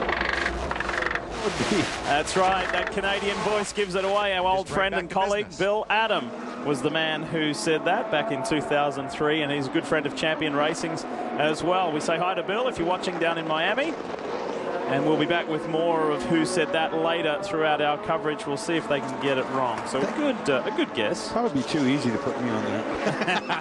Saying one of my dwarfisms. Oh, no. What? Like, see the tree behind the tree. So, BMW service. Billy Aublin is back behind the wheel and is out there and after it. we keeping score with this game? Yeah, I think we will. Oh, I need to go do some homework on my next break. Yeah, we'll keep tracking that as we go along. The BMWs, Dorsey, I know you've been on a break, but the BMWs are looking very strong in the GT class and will be very interesting to watch these guys. Looking at Bill Oberlin right there, and he was really addressing the steering wheel, something on the lower end of the steering wheel as he was driving along, looking down at it. There's about 6 buttons at least on that steering wheel that do various things, and see what he's doing. Here's a tightening of the belt. So I think Bill's just getting himself settled in. He drives like, you see what he's doing right now. He's driving along with the visor up. Of course, he's in a sedan car with a windshield, and that's how I always did too. It's nice to have the visor on the helmet, however, in case you get into some situation in a fire, in smoke, or if you get off the road, to keep the dust out of your eyes. But it's hot in these cars, believe me. One thing that they have done, they being BMW Rahal Letterman Racing, during the off-season, I was talking to Greg Cates, the crew chief at the team. What they've really done is where you have all of your buttons and toggles and all of your instrument panel, they have tidied this up amazingly. And just to the right of Billy Orbelin's right hand is a very user-friendly panel where it's got, I'm not sure that they are actually from the road car, but they're very clean buttons. You can see it right there. And that is so neat and tidy. Various race cars have different setups, but the team are very proud of this, and the drivers just love it. It is so reachable, it is so user-friendly, it is so not confusing, and these are the things that the teams work on just to speed things up, avoid mistakes, make it more user-friendly, make it easier and less mistake-free for the drivers. And from a driving standpoint, you don't want to have to go looking for anything. It should be instinctual to you to be able to reach out and to change a brake bias, to reach out to change, you know, a sway bar, to turn on a drink fountain or whatever you want to do. You shouldn't have to look for it. It should all just be right there for you. Because in the heat of the battle, you can get confused, right? You can, and you know, if you've got too many buttons in too close an area and you're bouncing around there, you'll be setting off the wrong thing, pushing wrong buttons. I mean, all of us have done it. You've seen how many times you've seen race cars just shut off mysteriously because somebody's hand bounced up and hit the kill switch. It wasn't exactly the qualifying position that Billy Orblin was looking for down in 7th, 8th in class. However, this 92 has come storming through the class and is challenging for a top 3 position. Bill Orblin has dropped back to 4th, courtesy of that driver change in that pit stop. It's Kaffer, Patrick Long, Dirk Muller, and Bill Orblin. So 2 BMWs in the top 4. You see the big chunk of rubber just come off of the Aston Martin and went over there and hit the Porsche. It was a big old cloud of rubber, and that's what we're going to see late in this race, is that these cars are running around now. There's so much spent rubber out there. You see it on the outside that you're going to sit there and it's going to get into big baseball-sized deals, and you're going to start seeing it flying out of cars. It just hit that Porsche. Two Porsche factory drivers in this car. Patrick Pillet and Wolf Hensler. Brian Sellers makes up the threesome for that Falcon Tires Porsche. And just how far can it go? It's always encouraging to see new cars, new teams do really well. Jamie? Well, I'm down with driver Brian Sellers. He's been with the team for a couple of years now, Brian. A lot of developments gone on in the offseason with this tire and a new 2010 Porsche. How was the car this year compared to last year? The car's significantly better. I mean, we went from, I think, last year from being at best kind of a 6th, 7th place car, and this morning Wolf led for 15 laps, so it's monumentally better. Falcon Tire has done a great job in improving the tire and giving us something better to come back and start the season with. And Porsche's built a great car. For us, we upgraded from a 2008 car to a 2010 car, and it's a huge difference. Our performance all around has increased because of both companies. Talk about co-drivers pushing one another. How big of an advantage is it for the team to have a factory Porsche driver as part of it?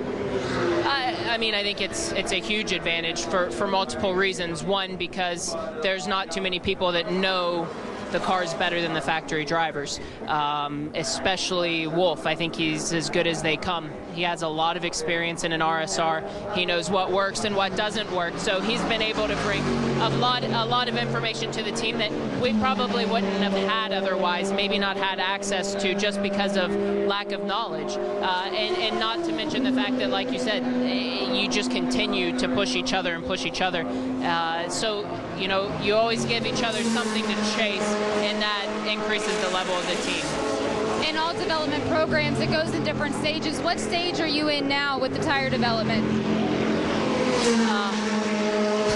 I think we're in a stage right now where we have speed and we have some longevity, but we need more of both, I think. Being able to lead a race tells you that you have one part of the equation taken care of. Being able to stay in the lead over the course of a stint tells you you have the other part taken care of. So we need to find a way to balance both, and I think we'll be okay. And they will be around for the full season, so we'll see them in all the rounds this year to get it all right. Great to get that update from Jamie and hear from Brian Sellers. And did you see the seesaw going on between the BMWs? It's going to be fascinating as this race goes on. Muller came in for a stop. Orbelin gets set up to third place, chasing Kaffer and Long. So it's Ferrari, Porsche, BMW in that GT class. How good does that sound? And it's Nick Manassian still cruising out in front. He's got the sister car well and truly under control at the moment. Alex Wirtz maintains second, and Adrian Fernandez in the 007 Aston Martin is in third. You can catch all the action of the American Le Mans Series presented by Tequila Patron on its official YouTube channel, and that is ALMS Official Videos. Get your video fix with the American Le Mans Series through YouTube, with more available at AmericanLeMans.com.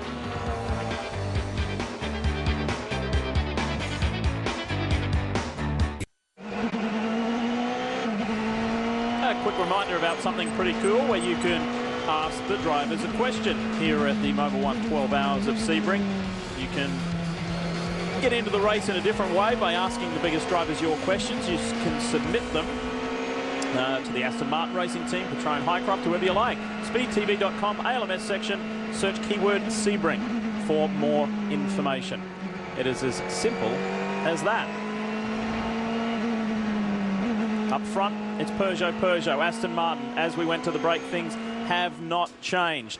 Let's find out more from the Patron Highcroft team. It's an interesting thing, isn't it? You'd think as a road driver, well, tyres, they're black and round, and you get them changed every few thousand miles. Well, in racing, obviously, rather astoundingly, we go through them probably every hour as a general rule of thumb. And one of the things that really is affecting that is track temperature, and Dorsey mentioned it a minute ago. Just look at this. Here are a range of the Michelins we've got for Scott Sharp's Patron team. Now, these are all different compounds, and the Michelin engineers really hold those cards close to their chest. Now, the temperature on the track right now, interestingly enough, just went down 5 degrees from 20 minutes ago. So, as the compounds of the tires are deliberately specified for a certain temperature range, many things come into play there. One is how the driver actually handles the car. If he's an aggressive driver, he will increase the temperature in the corners. And if it's one of the gentleman drivers here, then they need a softer tire. So it really is a game of very based on experience and technical data from the engineers. Here we've got one that just came off, and you can see they're not worn in the traditional sense as a road tire, but being a slick tire with no tread, this tire is actually kind of being reserved to be put back on at night time. This was nicely scrubbed in. Scrub means we just kind of warmed it up in night practice last night.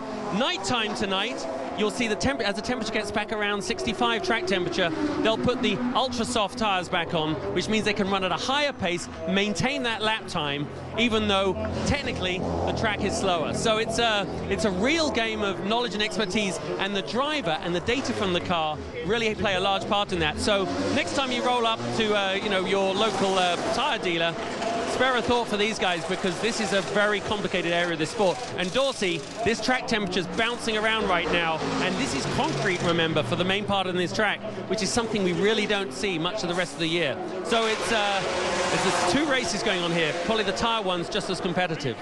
Yeah, indeed. I mean, when we saw that blistered rear tire off the Porsche, the cure to that, of course, is a stiffer or harder compound, and that would keep it from blistering like it did there. The problem with that is when you go to a harder compound, you lose track speed. So there's always a give and take in that area.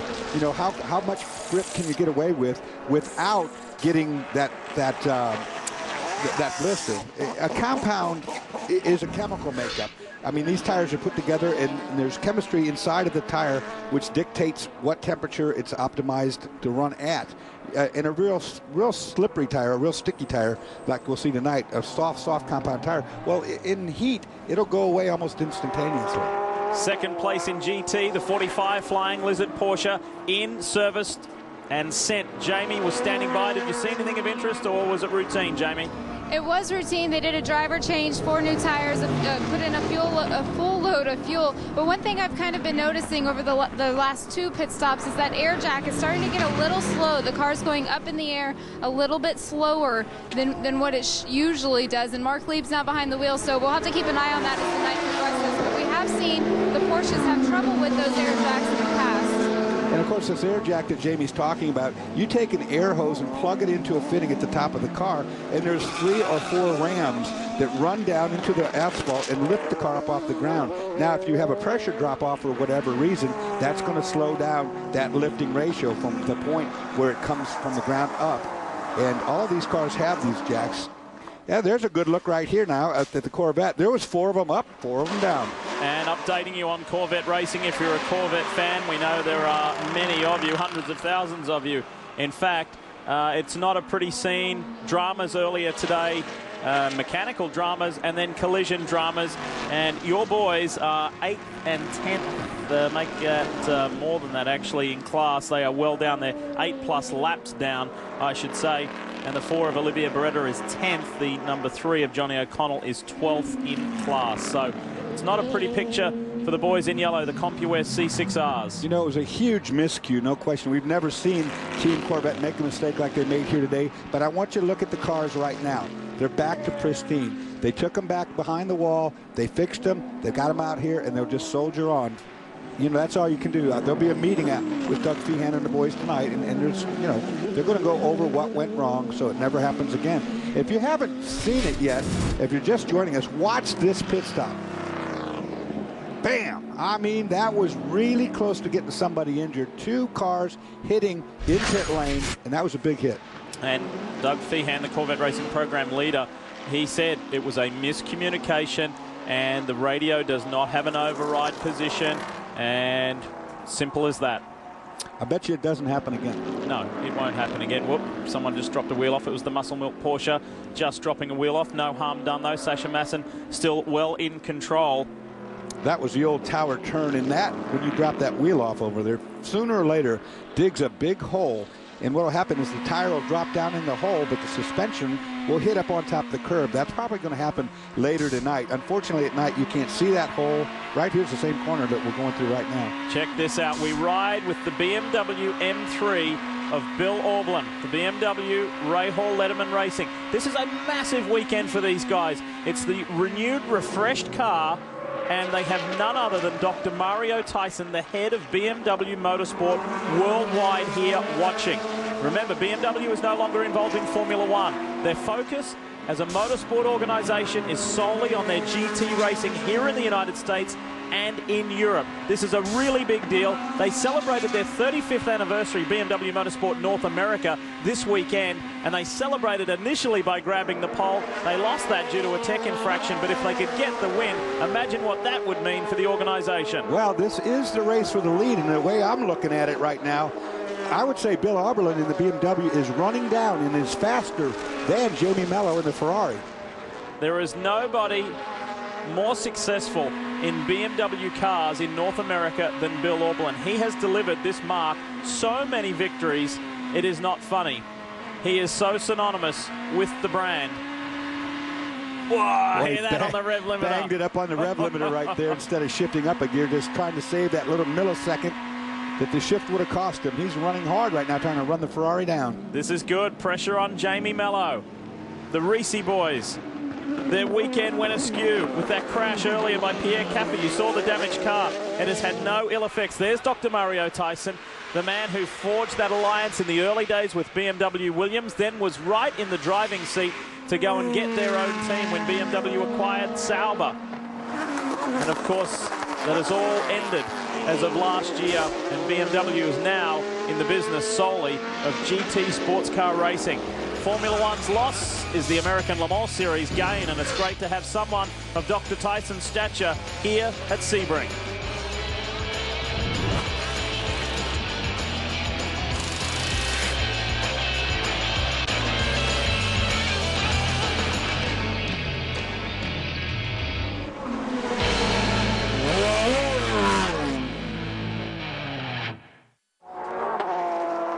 are very grateful for a fabulous day's weather to go racing in the 2010 edition of the Mobil 1 12 Hours of Sebring, and we are edging ever so close to the halfway point. We remind you again about the Michelin Green X Challenge and the way that the American Le Mans Series has greened sports car racing. It is the only government-endorsed program, and we're looking for the most efficient, the most environmentally friendly car, if you wish, and team, and the one that uses and leaves the least footprint. And part of this whole greening process is using alternative fuels to go racing, improving the technology within alternative fuels. We're using isobutanol, cellulosic E85 ethanol, and one of the men behind that, one of the driving forces of that, comes from the UK. It is Lord Paul Drayson. Motor racing is all about racing against time, but we're all in a race to do something about climate change, and here in the American Le Mans Series we're using the power of science and engineering to make cars more efficient, to use science to show that you can be fast and green. Did you know that already since 1900 the world's oceans have changed in sea level by over 8 inches? We just can't allow this to keep on going on. So by using the science of more efficient fuels, hybrid engines, changing the technology we're using for our tires, we're showing how we can make cars go faster, make them more efficient. That technology ends up on the road cars that you use in the future. And Paul Drayson is very passionate about this. He is putting his money where his mouth is. He is currently part of the UK Cabinet. He is the current Minister for Science and Innovation. I had a great chat with him yesterday. This is the driver who he pursued. He wanted to have Emanuele Pirro in his car, and he said, look, this is genuine. We feel very strongly about this, and you think what maybe we have done wrong in the world with science and technology to create pollution, etc. We want to reverse that. We want to use science and technology to do good, and racing is one of those avenues where we can learn more and do more. And he said, Prime Minister Gordon Brown down, fully endorse what he does. And he said, I may even try and get the Prime Minister to the 24 Hours of Le Mans this year. That'd be a real treat. But he's a guy who feels very strongly, and he's doing a lot about it and a lot for it. Simon Pagenaud in the Patron Highcroft HPD machine fires up and fires back out onto the track. It'll be Pagenaud Brabham, as we told you at the top of the show, in the American Le Mans Series the entire way for Patron Highcroft Racing to try and win back-to-back prototype championships. Look at the traffic here, Dorse. Yeah, and unfortunately for Simon Pagenaud, he's on cold tires right now, and he really can't defend in these corners as much as he'd really like to. Got through it all okay, though. The GTC 81. This car from Alex Job Racing, Mission Foods Porsche, has been very impressive today as Pagenaud makes the move. And look how clean the car is. That says it all around here at Sebring. Yes, this is the slowest class car. They have to be very aware of the faster cars as they come through. There is not a mark on that car. Good job, boys. One of the key secrets to success in endurance racing. Keep it clean, stay out of trouble, stay out of the pits. If there's anyone who knows how to do that, it's Butch Leitzinger. Just ahead, this will give you a good comparison here of GTC versus GT, or GT2 if you like to call it under ACO rules. Butch gives the Flying Lizard car room, and the 89 has spun. Dramas there for the Intersport car. That's Mitch Padgery behind the wheel. That's turn 17 again. He spun to the inside last time. This time he's on the outside. The last time the spin was caused by being wide, too far to the outside, getting in the dirty area. I suspect this might be the same situation. Now, do we see a yellow if Mitch can't get going? Or we see just our second full course caution? Well, let's take a look and see if he's made the same mistake twice. It's very, very dirty as this race goes on to the outside. That's all the stuff I'm talking about. The bumps got him that time. It wasn't so much that he was offline, but you saw he was turning really hard across the face of that big bump, and that threw the car up in the air and into a spin. You really want to go across that bump as straight as humanly possible. And Mitch is one of those guys who was climbing the ladder fairly quickly, performed and did very well in the Patron GT3 Challenge last year. He fires it up and gets going, competed at the Rolex 24 at Daytona this year. Here he is here in the big class in the main race at the 12 Hours of Sebring. So he's climbing the motorsport ladder nicely and enjoying himself all the while. Fortunate, if in turn 17 you make a spin, it's the entrance to pit lane, so you can come in and get new tires and think about what's gone wrong. Folks, this is the new class, the LMPC class, Le Mans Prototype Challenge. It's being led by Scott Tucker, a man, a very successful businessman who has 2 cars under the Level 5 Motorsport banner with their Microsoft sponsorship, doing very well. Tom Sutherland still maintains second in that class. They are not on the same lap, and Sutherland in hot pursuit. I will say this, these challenge cars have been very impressive on their debut in a long distance race. No one knew if they would hold up as far as longevity goes as this race progressed. We're approaching halfway, 6 hours into the race, and these cars have been bulletproof so far. Which is almost 6 times longer than it's ever gone under a race condition. Testing is one thing, racing is altogether different, as you hear us say all the time. The Intersport boys are looking over that. I think we may have mentioned it during the 2 hours that we were on speedtv.com, but we do want to say a big hello and a big get well to John Field, team principal at Intersport. Should have been racing in the P1 category here today. Had a massive crash earlier in the week in testing, and John was not seriously injured, just a little bit bruised and battered. And John, if you're watching, we wish you a speedy recovery, both in your personal health and a speedy recovery back to the track. And it's good to see one part of the Intersport team still here at Sebring. Absolutely. I know what he's feeling like. Haven't been there. When you have a big one, how long does it take you to recover? I know that depends on the extent of your injuries, but just being battered and bruised. And depends on your age as well. There's no doubt about that. But, you know, the first day after the wreck, you might not feel that bad. It's really, I think, the second day when it all starts coming black and blue and you start realizing how much of a pounding you took. And John took a huge, huge pounding. No question about that. He got pummeled good. We actually have pictures. We didn't have any video whatsoever. This took place during a practice session right at this part of the track. Take a look at these still pictures, and you can see without question the severity and the luck that this man had in not being injured any worse than he was.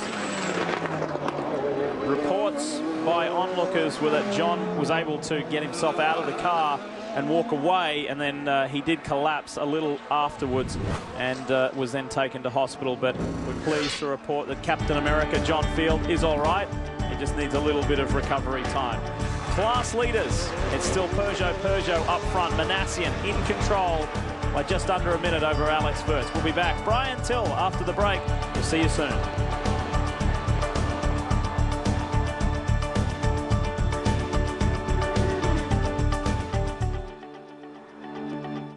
It's Truck Month at Thomas Chevrolet. Time to save big bucks on America's favorite trucks. With over 130 vehicles available. Rates as low as 0% for 60 months. And savings up to $8,700. Drive a new 2010 Chevy Traverse for just $295 a month. Or the 2010 Chevy Malibu, just $13,999 or $199 a month. And Thomas's Car Central even has quality pre-owned vehicles starting as low as $49.95. Yep, it looks like we're going to have a heck of a month during Truck Month at Thomas Chevrolet.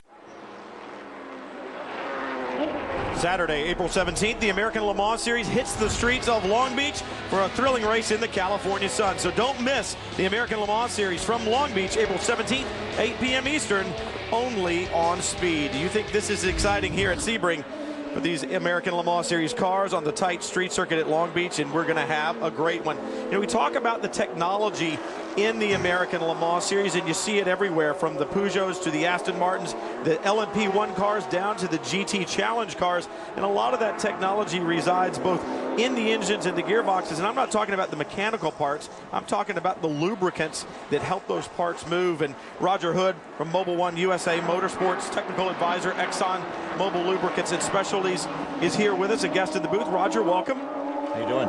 Great. How could we not be on a weekend like this? A great crowd and some great racing going on as you watch the Peugeot flash by. A lot of these cars run on synthetic motor oils, and I know a lot of people at home hear about synthetics, and they may not understand just what the value of a synthetic motor oil is to not only their street cars, but these race cars as well.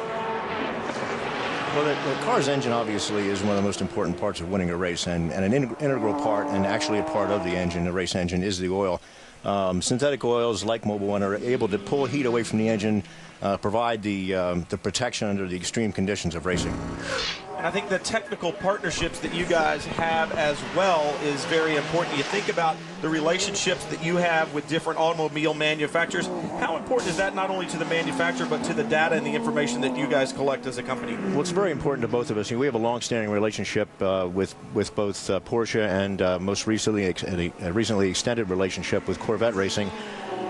the learnings that we have from the track and our track-to-road technology effort, the learnings we have on the track provide us with a lot of the information that we need to transfer that to the consumer market.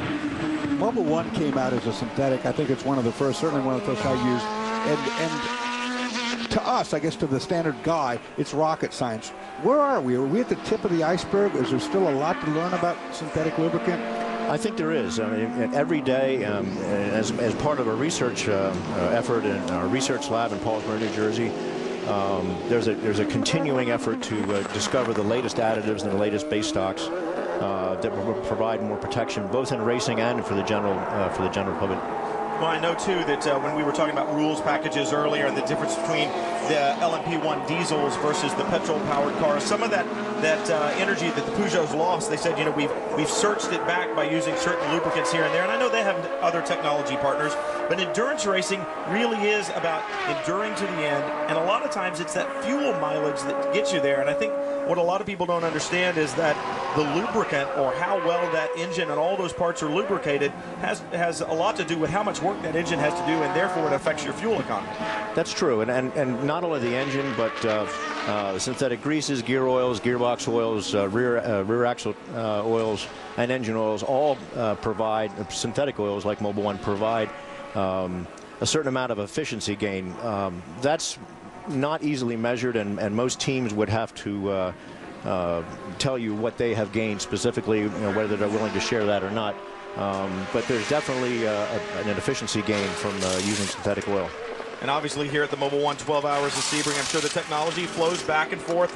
The race teams benefit. You guys benefit from this technology transfer as well. That's correct.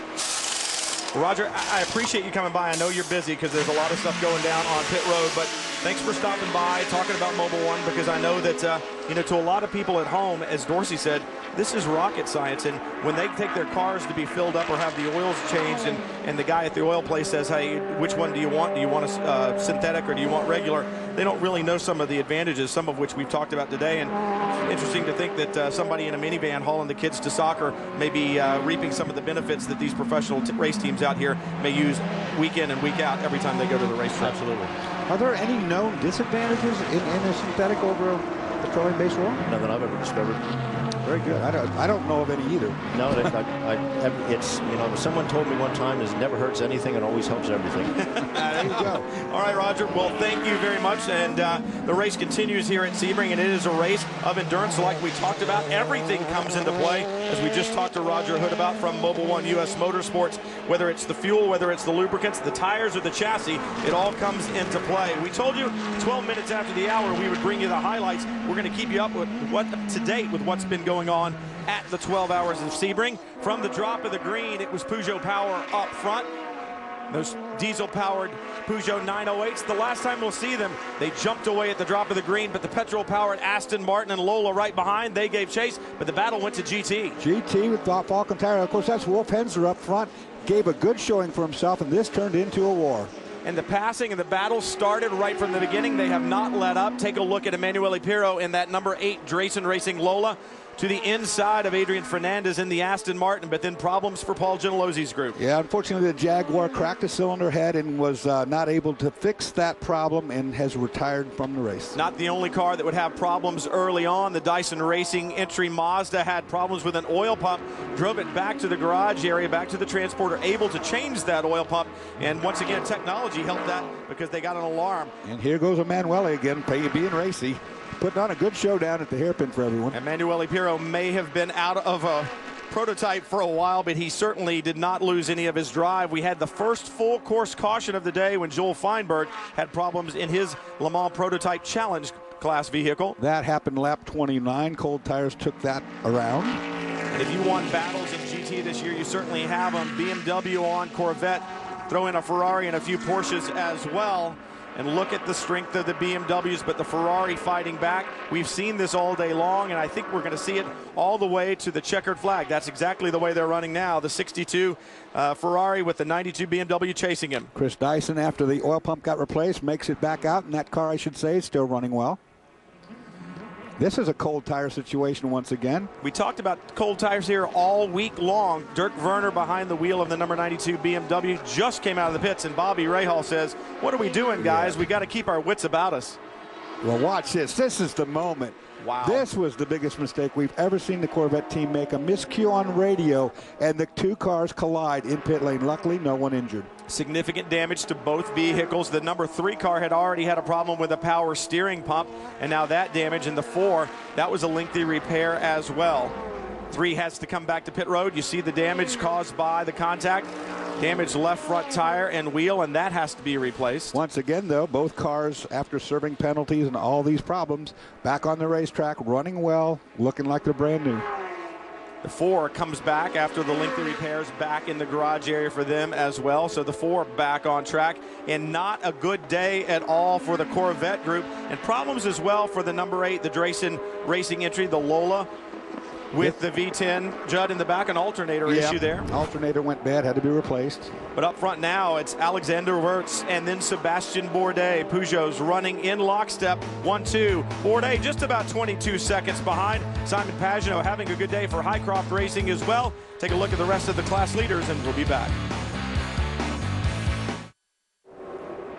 Crowd at Sebring enjoying a beautiful day and some great racing as well. I'd like to have the concession for cold, frosty beverages here over the weekend. That would be good. Nice warm day, hot day if you're out there in the sun, and these people are enjoying it. And I'll tell you what, it's the first good warm day we've had since I've been here a week. If you do that, you can't consume the inventory. You know that. You can try. Yeah, there we go. And there we go as far as the leaders, the Peugeot flashing by. These guys have been on it all week long, and we thought that perhaps the diesel still had a bit of an advantage over the petrol cars, and maybe that's what we're seeing. But the Peugeot guys, with the exception of Pedro Lamy with an accident on Tuesday, I believe, where he went over the exit curbing at turn 1 and damaged a tub, they really haven't put a wheel wrong. They've done a pretty good job. We had a little problem earlier. I think Bourdais may have been in one of the Peugeots, but a little problem earlier, but they've been really good, and I think they are so focused on Le Mans that they're doing what they need to do. Now, this is Scott Tucker. Bouchou in the car now. Okay, well, they just made a pit stop before. Go to the penalty box, straight through. Now, this sucks when you have to do a penalty. 60 seconds, and then, believe it or not, we got another penalty. They're going to have to pit again and do it again. So just do this one, switch it off, wait, and then go. And I will say this, you know, it infuriates any driver, but Christophe Bouchou has not been known to have the coolest of heads, so he is not going to be upset. And I think one of the big things is, I'm not sure if one of these penalties is his, but I know that one of them is not his. Well, that's what I was getting at. It really is not much fun to serve someone else's penalty, and that's what's going down right now. Because what happened first was when Scott Tucker came in, he had a speeding penalty. He was too fast. Sorry about that, but we have to go out and come back in for a stop and go. Stop and go. So then, when Tucker came in for his penalty, they did work on the car. One of the tires got away from him, rolled across the pit lane. That's another no-no. So that's going to be this 1-minute penalty. So, and Christophe Bouchou is going, you got to be kidding me. I'm sure Scott Tucker might be saying the same, Justin. Well, I think Scott would be saying it if he could hear what's going on a headset. You just got another penalty, you know, a minute penalty because the tire rolled across. But let's get away from the negatives. You actually had a really good, solid hour in the car there on new tires, which isn't easy. Right, yeah. The stint went real well for us, part of our strategy. It was getting a little greasy out there, but overall it went real well. Two questions. One is, you have stepped up as a driver. You know, you're learning and evolving every year. The team has stepped up, and yet you're in a challenge, in a category where there's not that much known about it. How is everyone adapting? Real well. We're working like a real team, a real unit, and we're executing on our goals, and everything's going real well. And you hire some pretty good drivers. Yes, yeah. You got to surround yourself with the best. Yeah, and that's it. It must be amazing for you when you actually look and driving with the likes of the people you are. I mean, Bushu getting in the car now, it's not shabby, and I think it's a great thing for a driver to be able to measure himself against one of the best. So that's how you fully gauge it. Yeah, exactly. I'm trying to learn from the best, and the only way you can do it is put the best in there next to you. And of course, you're at one of the best races in the world. Good luck, Scott. Thanks. Well, Scott Tucker, to clarify what's going on, he had a speeding violation as he came onto pit road. And when the crew went to work on the car, as you said, Dorsey, the wheel rolled across. You cannot serve both penalties at the same time. They are separate. So Bushu just served the 1-minute hold. Now he'll have to come back in and serve the penalty for speeding on pit road. And the bad thing is, once again, neither one of those are at his own hand. But what was at his own hand was that he was really mad, not really too happy about the situation, so he goes out to make this one lap to come back in, and he almost drives himself off the racetrack down the hairpin because he's on cold tires. So it's really easy to get rattled, and then when you do, things can go so bad wrong so fast. Well, and that is one of the biggest problems, and it's one of the deals that you talk about staying cool. This may not be a problem for the 0-1 Patron entry right now because the door is opening, the passenger side door is opening and cooling down that cockpit a little bit. It looked like I saw some tape on it, so I'm thinking that this is a problem that has been there for a while. That door not used very often, but perhaps to reach it, work on some electronics or change a drink bottle. It seems the latching system may have come askew. Yeah, and when he goes up here to turn 1 and turns left for that corner, that outside door will probably open way up. The wind pushing against it's going to hold it from opening really far, but it's going to pop open right about now, I would think. See what it does. Did it seal itself? Nope, it just popped open. It popped open again. There we go. There is tape on it, Brian, so I tend to believe that. Yeah, there you go. Good look at it. They had it taped up before. There, it's cooling him off nice. Dominic Farnbacher behind the wheel of the Extreme Speed Ferrari right now, and this is the team that we talked about with Scott Sharp forming that team, and they have worked so hard. And you talk about the expense of building a team. Well, it's going to be real expensive in the first 2 years for Scott Sharp because he had to buy 2 of these Ferrari 430 GTEs, the Evolution version, and then next year it'll be the Ferrari 458. So there's going to be a new car next year. You can rest assured it will be better, which means you got to get rid of 2 430s and buy 2 458s. And I don't know if you've priced one lately. No, not me. Don't get me involved. They are not that inexpensive, that is for sure. Now, what could happen is he might get a mechanical black flag for this door situation, which would mandate he come to the pits and have them fix that. Or maybe they'll ignore it completely, or maybe he'll decide that it's a nuisance and he can knock it off on somebody else's car like I used to do. But that's expensive. That's setting a bad example as well. But it fixes the problem temporarily. Right now, Dominic Farnbacher in 5th in the GT2 category. And you got to be impressed. Anytime you have a new team that comes on and look at the lap times, so consistent there on 163 and 164. Within a 1/10 of a second, and you got to figure that some of the rest of it is just an effect because of the fact of the traffic that's out there. This is your new leader in the new LMPC class, of course, because of the 55 cars miscues in the pit lane and all those penalties served. So this is looks to be a routine driver change. It is the new leader in this class. The Genoa Racing entry, or Genoa Racing entry, however you'd like to say it, as Christophe Bushu goes right down the front straightaway, and he gets his lap back. You see all the rubber that was being kicked up, and I saw a lot. Look at the rubber in pit lane. I said that right before you came on when Lee was on. We got a couple looks at big chunks of rubber coming out of cars and bouncing around and hitting other cars. This racetrack really, there's a great example right there. Our cameraman right on the money.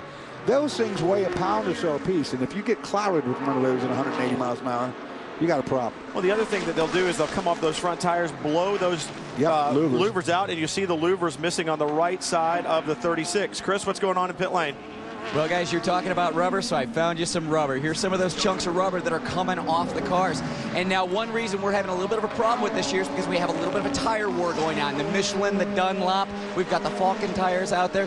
So all these tire constructors trying to come up with something that's a little bit quicker than the other guy on the racetrack. What does that typically mean? More rubber on the racetrack. Now, since it's a warm day, not too much of a problem with pickup. So as these cars are picking this up, it's getting on the tire. Since it's warm out here, it's getting kicked off pretty quick. But later in this race, in the evening, when it cools off, we might have a pickup issue where as teams are trying to work themselves around traffic, they get a bunch of rubber on those tires as they're getting offline. It could potentially take 1 or 2 laps to clean that rubber off the tire before it's back to its optimum performance. And at night, you can't see them coming. Well, absolutely. As the sun goes down, it'll become more of an issue. And if you need to step away a little bit, we're just reaching the halfway point. And if you need to step away from your TV or computer for a little while, sync up with live scoring from the American Le Mans Series with mobile timing for your BlackBerry or smartphone. Browse scoring.americanlemans.com/M to stay in the know wherever you go. Or you can always check in at 12 after the hour, although I'm usually late by a couple of minutes. So look in there around 12 minutes after the hour. Sebastian Bourdais, he's not late. He's looking for a checkered flag.